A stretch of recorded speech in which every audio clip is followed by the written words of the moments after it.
Bismillahirrahmanirrahim. Assalamu alaikum. Welcome back to Relentless Forex. So guys, if you want to watch this video in English, you can have a go at the description link of this video, in which we have started a new channel with the name of Gold Technical Forex, and by clicking that link, obviously you will be headed into an English version of this video. सो अगर आप fundamentals के बारे में आज बात करें तो कोई इतने खास फंडामेंटल्स नहीं है। एक एनर्जी का आउटलुक है, EIA का आउटलुक, जो कि जो है वो रात को पाकिस्तानी टाइम पे आएगा, तो उसमें जो है नेचुरल गैस और ऑयल की थोड़ी सी प्राइसेस पे जो है फ़र्क पड़ सकता है। लेकिन वैसे अगर देखा जाए तो कोई इतनी ज़्यादा इस तरह का डाटा मौजूद नहीं है सिस्टम में जो कि बेसिकली जो है इम्पैक्ट करेगा गोल्ड को या डाउ जोन्स को या नैस्डैक को। तो हमने कल नैस्डैक की और डाउ जोन्स की बाय की कॉल्स दी थी, दोनों की दोनों सक्सेसफुल थी अल्हम्दुलिल्लाह। और जिन्होंने भी जो है वो बाय किया होगा डाउ जोन्स 33,700 800 से, वो सारे के सारे लोग, और नैस्डैक की भी कॉल अगर आप देखें तो सब प्रॉफिट में होंगे। अच्छा, एक तो ये बात होगी। अब गोल्ड की बात करें तो गोल्ड पे भी मैंने आपसे बोला था कि अगर 1910 पे मिले, 1906 पे मिले, 1902 पे मिले तो आपने बाय करना है। तो वो 1912 से थोड़ा सा रिट्रीवल बैक उसका आया, तो जिसने वहाँ पे बाय किया था वो भी जो है वो भी जो भी इन्वेस्टर होगा वो प्रॉफिट में होगा। अच्छा, उसके बाद हमारा एक लाइव चैनल भी है जो कि पाकिस्तानी 6:30 बजे के बाद जो है वो लाइव हो जाता है वो चैनल, तो उस पर आप लाइव कॉल्स भी जो है वो देख सकते हैं और उससे फिर जाहिर सी बात है आप फ़ायदा उठा सकते हैं, और स्कैल्पिंग स्ट्रेटजी भी जो है आप जो है वो अडॉप्ट कर सकते हैं उसको देखने के बाद।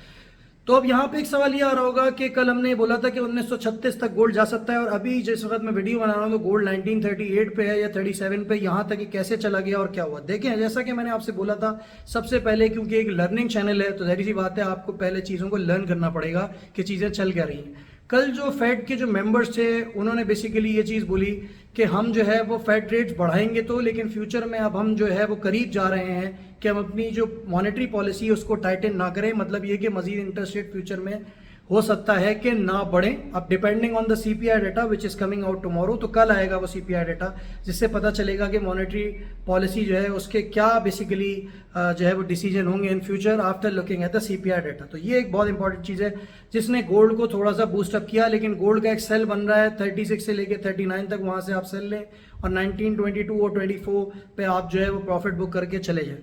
ठीक है, ये तो हो गए आपके सेल के पॉइंट्स। अगर 39 से भी ऊपर जाता है, 39 पे आपने सेल लिया हुआ है, तो 52 पे भी आप एक सेल ले सकते हैं, और उसके बाद 35 पे आप जो है अपना प्रॉफिट क्लोज करके चले जाएं। अब बाइंग कहाँ से आपने लेनी है? 1921 से आप जो है बाइंग स्टार्ट कर सकते हैं, जो कि जो है वो 1913 तक जो है आप बाय पे जो है वो गोल्ड के बैठ सकते हैं। अगर खुदा न खास्ता नीचे चला भी जाता है तो 1906 पे जाएगा। यहाँ पे ज़ाहिर सी बात है आपको मनी मैनेजमेंट करना पड़ेगी। जब हम टेक्निकल स्क्रीन देखेंगे तो आपको खुद ही पता चल जाएगा। तो फंडामेंटल्स के बारे में तो यहाँ पे बहुत कुछ नहीं है, सिर्फ एक ही चीज़ इंपॉर्टेंट है, वो ये कि एक जो है वो बेसिकली जो मेंबर्स थे उन्होंने जो है वो बोला है कि हम जो है फ्यूचर में हो सकता है टाइटन ना करें मॉनेटरी पॉलिसी को। तो यहाँ पे इसकी वजह से गोल्ड को एक थोड़ा सा पंप मिला है। जर्मन का CPI था वो बिल्कुल ब्रेक इवन पे आया है, लेकिन जो पिछला डाटा आया था उससे थोड़ा सा ज़्यादा है, जिसकी वजह से यूरो करेंसीज को थोड़ा सा पंप अप जो है वो मिला है। EIA का जो है आज आउटलुक है जो कि एनर्जी बेस्ड है, तो जाहिर सी बात है क्रूड ऑयल और क्रूड ऑयल और नेचुरल गैस पे थोड़ा सा उसका जो है इम्पैक्ट आ सकता है। तो ये तो बात हो गई फंडामेंटल्स की। अब चलते हैं स्क्रीन की तरफ और देखते हैं कि बेसिकली गोल्ड कहाँ से बाय और सेल जो है वो बन रहा है। वैसे तो मैं एक्सप्लेन कर चुका हूँ, लेकिन इन डेप्थ और भी जो है वो देख लेते हैं कि कहाँ से बाय और सेल बनेगा। सो गाइस, सबसे पहले जो है बात कर लेते हैं गोल्ड के बारे में कि गोल्ड जो है उसको हम कहाँ तक एक्सपेक्ट कर सकते हैं, और ऑब्वियसली बात है गोल्ड कहाँ तक जा सकता है, क्योंकि ज़्यादातर जो है गोल्ड की जो है वो बाइंग और सेलिंग जो है वो लोग लाइक करते हैं। तो गाइस, अगर आपने गोल्ड को सेल पे जो है वो लेना है तो 1939 पे आप एक सेल ले सकते हैं गोल्ड का। मैंने आपको कल भी बताया था कि 1936 पे से जो है सेल बनता है इसका गोल्ड का।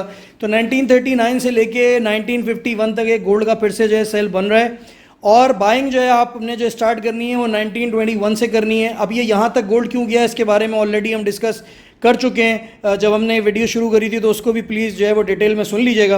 अच्छा, इसके बाद अगर आप बाइंग की बात करें तो 1921 से आप बाइंग एक डाल सकते हैं और फिर $3-4 आप लेके निकल सकते हैं, लेकिन ये फर्दर गो डाउन जा सकता है। 1906, 1902 और 1898 तक गोल्ड के जाने के भी आज चांसेस हैं।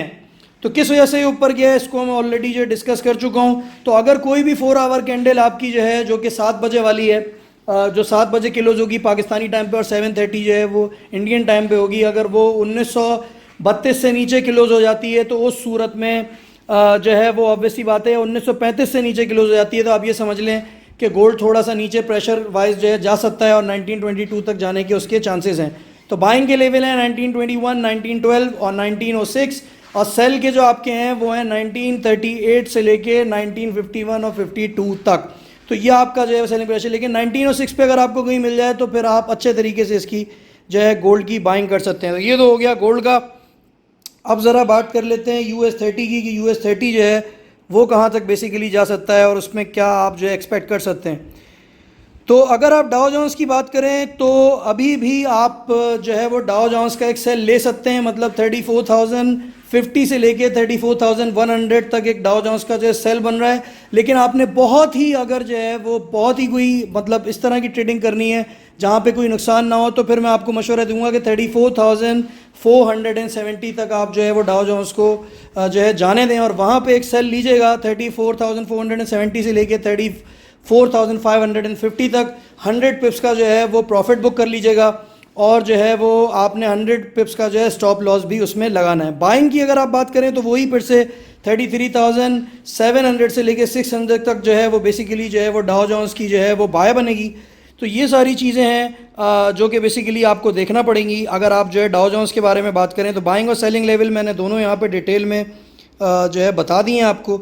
अब नेस्डेक के बारे में बात कर लेते हैं। नेस्डेक की अगर आप बात करें तो सेल बन रहा है 15,100 से लेके 15,150 तक। यहाँ पे सेल लें जहाँ 80-100 पिप्स मिले आप चले हैं। बाइंग अगर आपने करनी है तो 14,950 से लेके 14,900 तक आप जो है वो नेस्डेक की बाइंग कर सकते हैं। तो ये तो इसके जो है सेलिंग पॉइंट है। 15,200 पे भी जो है आप जो है वो नेस्डेक को सेल मार सकते हैं और फिर 100 पॉइंट्स या 80 पॉइंट्स लेके आप जो है वो प्रॉफिट बुक कर सकते हैं।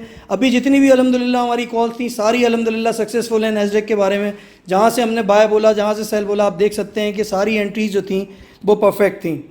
अब ये हो गई। इसके बाद अब ज़रा क्रूड ऑयल को भी देख लेते हैं। क्रूड ऑयल में थोड़ी सी आज मूवमेंट आएगी क्योंकि उसकी वजह यह है कि बेसिकली जो है वो एनर्जी आउटलुक है आज, जो कि डाटा जो है वो रात को आएगा पाकिस्तानी टाइम पे, और ऑब्वियसली बात है जो कि एक जो है मूवमेंट दे सकता है। अगर आप ऑयल के बारे में बात करें तो ऑयल का भी कल मैंने आपको बताया था कि आप 73.50 से सेल लें और फिर उसके बाद जो है वो थोड़ा सा जहां आपको जो है वो बेसिकली $1 नीचे मिले तो आप वहां पे प्रॉफिट बुक कर लें। अब यहाँ पे भी यही है 74 पे अगर आपको मिलता है 74 से लेके 74.50 तक ऑयल, तो यहाँ पे आप एक बेसिकली सेल ले लें और फिर जो है जैसे ही आपको $1 डाउन में प्रॉफिट मिलना शुरू हो तो आप उसमें प्रॉफिट बुक करके जो है वो निकल सकते हैं।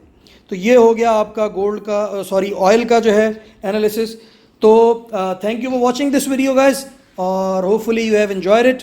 अगर आपको जो है लाइव चैनल देखना है तो ये चैनल लाइव हो जाएगा 6:30 बजे पाकिस्तानी टाइम पे। आप इसको लाइव भी जो है वो देख सकते हैं और वहाँ पे जो है हम लाइव कॉल्स देते हैं ज़्यादातर गोल्ड की। अगर आप ये चाहते हैं कि हम जो है आपको मज़ीद जो है क्या नाम है कॉल्स दें, मज़ीद लाइव कॉल्स आप चाह रहे हैं, बिटकॉइन की भी चाह रहे हैं वीकेंड्स में, तो आप मुझे जो है वो मैसेज कर दीजिएगा। प्लीज़ रिप्लाई ज़रूर किया करें ताकि मुझे पता चले कि लोग जो है वो बेसिकली मेरी वीडियो को वॉच कर रहे हैं और लोगों को मार्केट की समझ में भी आ रही है। ठीक है, thank you very much for watching this. Relentless forex is signing of.